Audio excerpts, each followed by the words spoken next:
Half-Pint, it's Thursday! So, the other day I was thinking about stuff, and I decided that I didn't really know what to talk about today. So I'm going to talk about things that have been taxing my brain lately. Figured out that I'm actually a bad, good writer. Bad, good writer. I'm not good at being a good writer. Good writers publish their works in a timely fashion, and it's stuff that people want to read, and I don't do that. And I don't know, it's not like I'm frustrated or anything. I just feel like, I could be better at being a good writer. I write poetry, which is very hard to do, by the way. Don't knock it.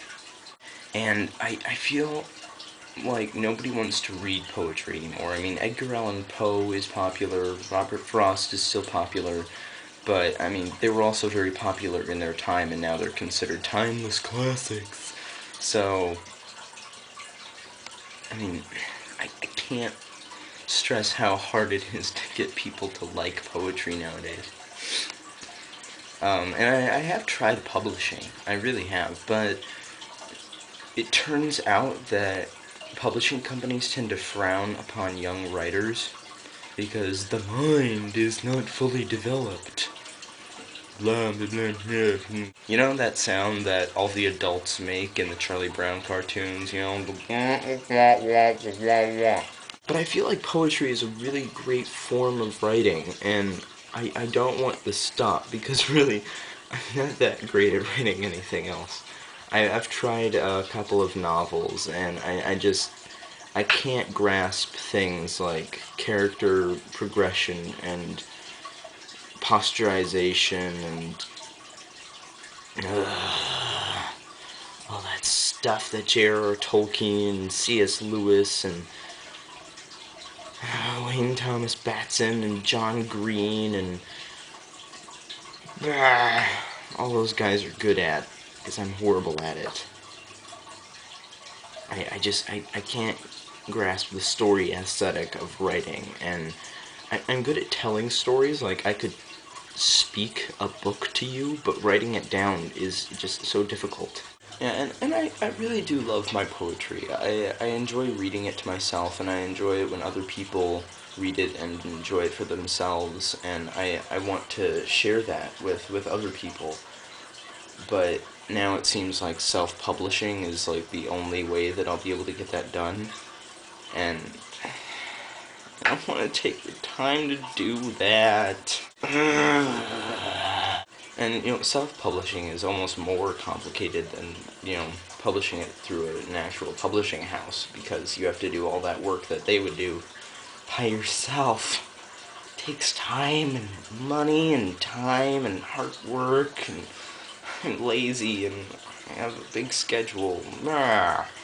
So in my world history and cultures class, we were studying last week the final words of great generals and politicians. I really enjoyed that. It was fun. It's not like it matters or anything, the last words that people ever said before they died. I mean, who cares, right? But it was interesting.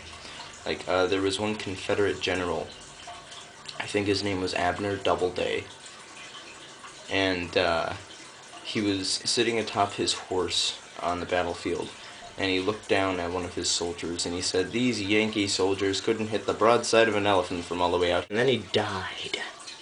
Got shot in the old brain area. And then General Robert E. Lee, right before he died, he went senile, and he was, like, prone to, screaming and shouting on his deathbed, and the last thing he said was, "Somebody strike the tent." He thought that the cavalry was coming, the Union cavalry was coming all the time, and he would say, "Strike the tent, to make them get up and go, pack everything up and leave before they were overrun. And, some of it's mildly amusing, and then there's just boring stuff, like President Ulysses S. Grant, the last thing he said was, "Somebody get me water." And Thomas Jefferson said, "Oh, is it the 4th?" on the 4th of July when he died. And John Quincy Adams said, Jefferson still lives on. But little did he know that Jefferson had actually died the same day earlier. It was, I don't know, some of it's actually really sad, and others, it's really inspiring. Like, there was a French poet who said, "I now wander forth into a great perhaps," which probably has some metaphorical meaning that I don't want to get into right now. Yeah, a lot of it's interesting, but there are things like get me some water. It's like, oh, okay. Also, this Sunday at New Crossing, we're having the Egg Olympics. I don't know what that is because it's my first time going to it, but I'm excited. I think it might have something to do with eggs and competitive athleticism. Neither of which I know a lot about, but I'm still excited. And what have you been up to? What have you been doing? Fun stuff? Interesting stuff? How was your Easter? Thomas Edison, the last thing he ever said was, I hear it's much nicer over there. I'm not sure if that was in the context of some sort of conversation or if he was talking about heaven or whatever he believed in terms of afterlife. But that's a nice concept, isn't it? The grass is always greener on the other side. Does that mean that you, like, leave your side to go to the other side and the grass is greener, or you get to the other side where you think the grass is greener and then you look back and the grass then seems greener over there?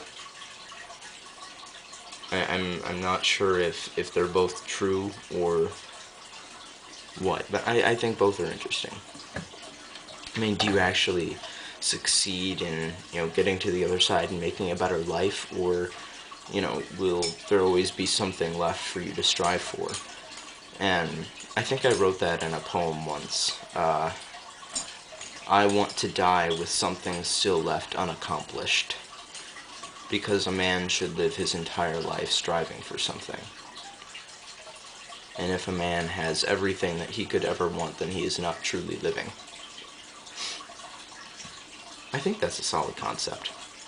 And then Galileo Galilei, his last words were, "The sun does not get dimmer, it sets because we are incapable of seeing its light," or something like that. Apparently there's a lot of controversy over what he said before he died. I don't know how these things are even documented. Like, whenever a person who is considered famous in their time is, like, about to die, do they just have, a secretary there to write down what they're saying? Or is it just remembered because what they said is apparently so important or profound? I hope that someday people remember my last words. And after I went through, that, like, part of the chapter in the book about famous last words, I thought, what am I going to say before I die? Is it going to be profound or inspiring? Is it going to be sad and pathetic? Am I going to go senile, of all things? Can you imagine me, senile, Half-Pint? No, people would die. Or would I say something, nice and loving to my family? Also, on the penny, the new penny, I saw that the new penny, the ones that were minted in, like, the last couple of years, Lincoln's face is on one side and a shield is on the back. I want to know who thought of this, because it's genius. Guys, let's put a shield behind Lincoln's head. Huh? Just in case, like, if he gets shot or something. Okay, Half-Pint, that's all the time I have for this Thursday. I'll see you next Thursday. DFTBA.